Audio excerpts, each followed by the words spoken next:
up na yeye, but ako nyuma tu jamaa wa military anamwangalia tu vile anafanya.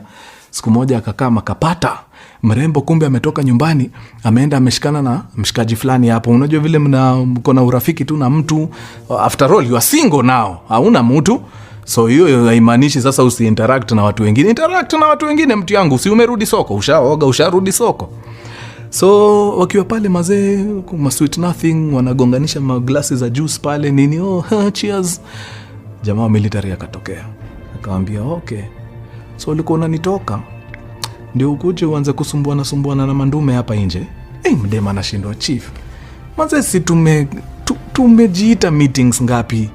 Hii relationship yetu ni toxic, hai work for any one of us. Mimi ni mtoxic kwako, wewe ni mtoxic kwangu, mtoi wetu anasafa, like hakuna mali tunapelekana mtu wangu. So situachane tu nayo tafadhali. Nini unashinda ukinifuata unasumbua? Tuachane tu nayo. Jamaa akamwambia hapo mbele ya huyu mtu, kama sikupati mtu wangu, hakuna mtu anakupata. Na akatana na akaishia.